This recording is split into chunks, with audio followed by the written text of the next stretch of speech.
dingue, hey. J'suis dans la ville, t'es moi l'équipe dans le sas. Faut que j'arrive vite, faut que j'ai vif. Regarde, j'suis dans la frappe. On n'a pas besoin de la vie. Je regarde pas, j'suis dans la trappe. Regarde-moi, c'est de la trappe. Hey, hey, dingue.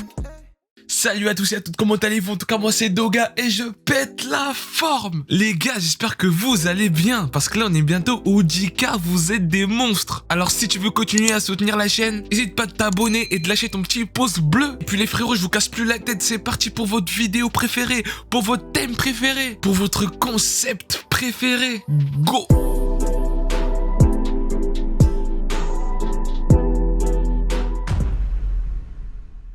Et on commence déjà avec l'un de mes animés préférés de cette décennie. Et je vais tout de suite vous raconter son histoire. 12 adolescents se réveillent un jour dans un monde sans souvenirs et sans rien comprendre du tout. Ils ont bien évidemment été transportés dans un monde fantastique fantasy avec des dragons, des donjons, des monstres et des capacités physiques hors normes, un peu comme dans un MMO. Ils sont alors conduits auprès de Britney qui les incite à rejoindre l'armée des volontaires en tant qu'apprentis. N'ayant pas vraiment le choix, les adolescents décident de s'adapter à leur nouvelle vie et accepte la proposition. Le groupe se coupe alors en deux et chacun s'inscrit dans une guilde. Et bien évidemment, vous avez compris, il y a la guilde des forts et la guilde des faibles. Manato, Haruhiro, Yume, Moguzo, Shiro et Ranta décident de rester groupés et d'évoluer à leur rythme. Mais ce monde leur réserve bien des surprises, bonnes comme mauvaises. On a un animé très court qui possède 12 épisodes de 24 minutes, mais 12 épisodes de qualité. Il a pour genre action, aventure, comédie, drame, fantasy, et je peux vous dire que l'animation fait partie des meilleures animations que j'ai jamais vues. Franchement les gars, je la compare avec Fate. Pourquoi il fait partie de mes animés préférés? Parce qu'ici en fait on a la vraie vie les gars. C'est comme si toi et moi étaient transportés dans un autre monde. Comment on aurait réagi les gars? Et bah là, de cet animé là, c'est exactement ça. Quand vous regardez cet animé là, vous avez pas l'impression de regarder des personnages de manga, vous avez l'impression de regarder des gens, tout comme vous et moi, qui sont dans un monde fantastique les gars. Franchement il y a du fight, il y a de la psychologie, il y a des stratégies, il y a des combats ultra intenses. Bien évidemment il y a des morts. Donc franchement les gars, je vous conseille cet animé très fortement. Et pour le coup, il est impossible que vous soyez déçus. Vraiment impossible.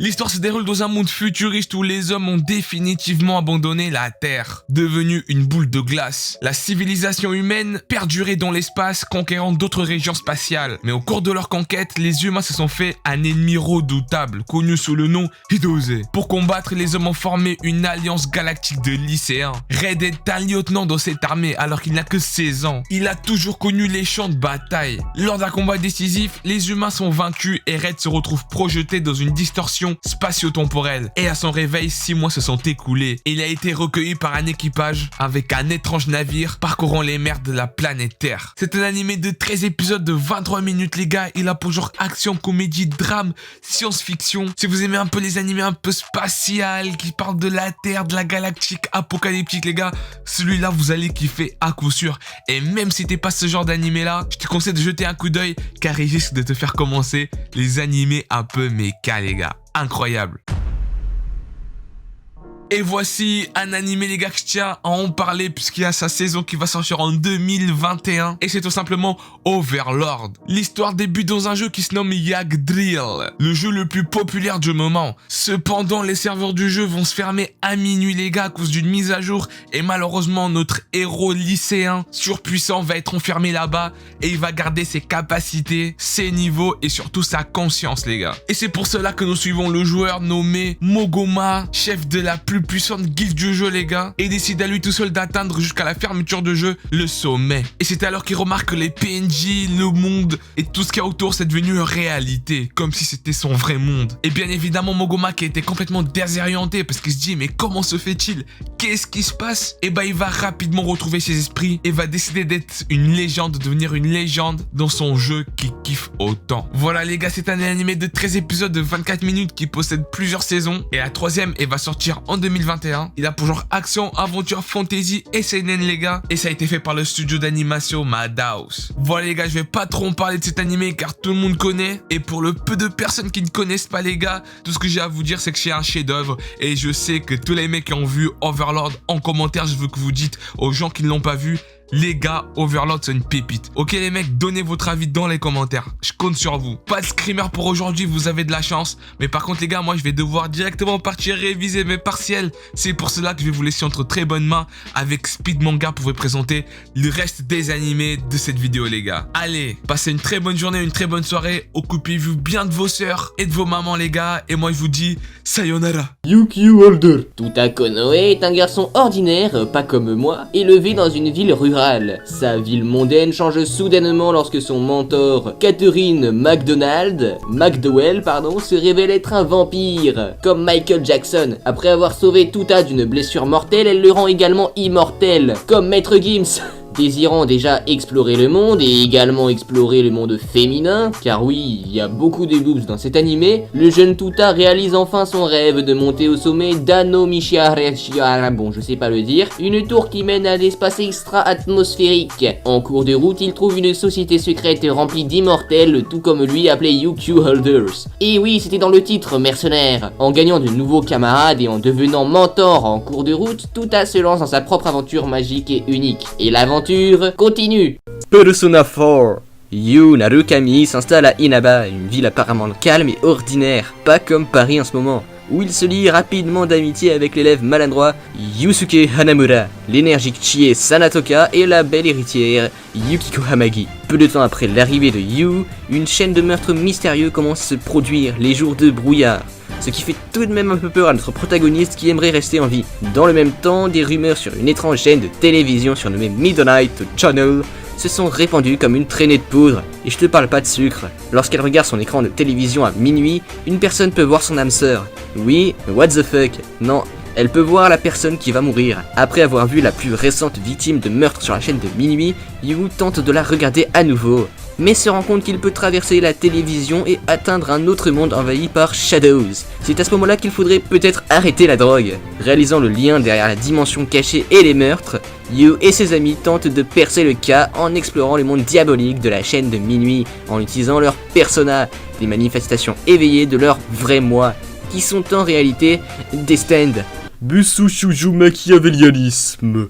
La Privateation Symbiosis Academy était à l'origine un lycée pour filles de grande classe. Quand il est devenu mixte, les filles, par peur des énormes puceaux qui allaient de ce fait intégrer l'établissement, ont demandé à pouvoir apporter des armes à l'école. La brutalité. Lorsque cela a été appliqué, une organisation de 5 corps ressemblant à 5 corps d'autodéfense appelée Supreme Five Swords a également été formée. Le féminisme à son apogée quoi. Après plusieurs générations, les 5 épées sont finalement devenus un groupe qui a corrigé les prédateurs sexuels et l'académie a commencé à accepter ces charros de manière proactive afin de les corriger, mercenaires. Nomura Fudu a été envoyé dans cette école après avoir participé à une énorme bagarre. Le mec est un peu foufou dans sa tête quoi. Que fera-t-il lorsque les seules options dont il disposera après son inscription seront d'être expulsé de cette école ou corrigé de la même manière que les autres étudiants masculins, en étant forcé de s'habiller et d'agir comme une fille. Je n'en dis pas trop pour vous le laisser découvrir, mais cet animé m'a vraiment pris aux couilles. Nakanohito. Hirei d'Akatsuki, et non pas l'Akatsuki de Naruto, a débloqué du contenu caché dans le jeu auquel il joue, Fortnite, Nange Deck, Nakanohito Genom. Et il s'avère que ce contenu est un jeu réel. Il se réveille bientôt pour découvrir qu'il a été enlevé et emmené dans un endroit étrange. Avec un certain nombre d'autres coéquipiers, chacun d'entre eux se spécialise dans un certain type de jeu, comme les jeux de culture, jeux de combat, jeux de puzzle, etc. Un enseignant à la tête de lama, bah vous voyez quand je vous parlais de Fortnite, et donc il les rassemble une fois le niveau 1 terminé pour expliquer comment le jeu se déroulera.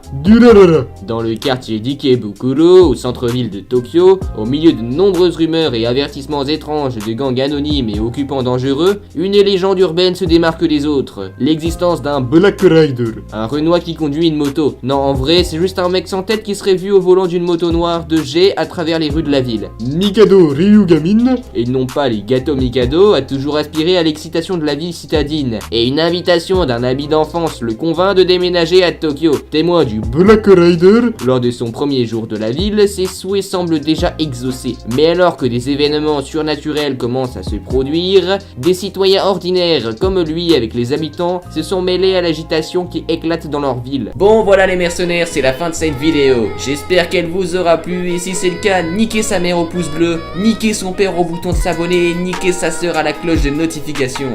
Mais surtout, n'oubliez pas que la piraterie n'est jamais finie les mercenaires. Salamada. Un jour je vais décoller, c'est plus qu'une évidence. J'attends que les fait pleuver, toutes les bouches arrêtent de danser. On n'arrête pas de se perdre, poto c'est fatigant. L'amour une pénitence, je suis pas net quand j'y pense. Un jour je vais décoller.